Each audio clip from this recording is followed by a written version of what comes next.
కురిపిస్తున్నారా అన్నట్టుగా ఉంది. ఇక్కడ ఈ భజన బృందంలో ఏ ఒక్కరు తక్కువ కాదు ఎక్కువ కాదు. సాయిబాబా గారికి గురుస్వామి గారు ఇది సన్మానం చేయడం జరిగింది. వారు ఆశీర్వాదం కూడా ఇవ్వడం జరిగింది. తర్వాత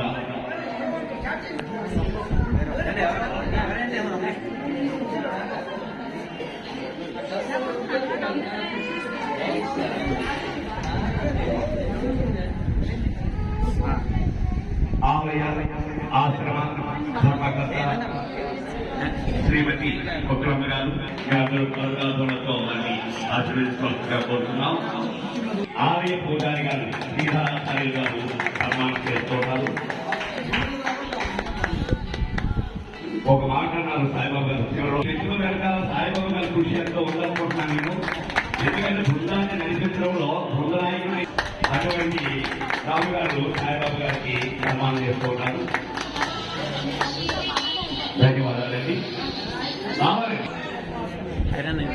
రమణమూర్తి గారు నేను అనుకున్నా వెనక నుంచి చూస్తే అలాగే అనుకున్నా కానీ ఆయన దాంట్లో విద్యుత్ చూసిన తర్వాత అనిపించి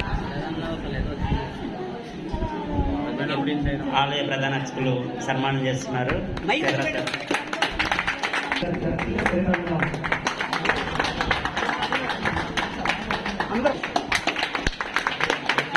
ఓకే రాము గారు ఇందులో ఏంటంటే రామయ్య గారు మీరు ఒక నిమిషం. నేను జనవరి 1వ తేదీ నుంచి మీరు ప్రతి శనివారం భజన కార్యక్రమం చేసుకోలేని వారు అనుమతించి ఈ వేదికని వారు మాకు దారి చూపించారు. వారికి మనందరి తరఫున హృదయపూర్వక ధన్యవాదాలు తెలియజేస్తున్నాం. అమ్మగారు ఎప్పుడు నిత్య ఆరోగ్యంతో ఇలా ఉండాలని వారి కుటుంబం అంతా ఉండాలని ప్రార్థిస్తూ శ్రీధరాచార్యులు ఆలయ పూజారి గారు అమ్మవారిని సన్మానం చేస్తూ ఉన్నారు. అందరూ అలాగే అమ్మగారు కుమారుడు కూడా ఉన్నారు. హరిబాబు గారు ఉన్నారా?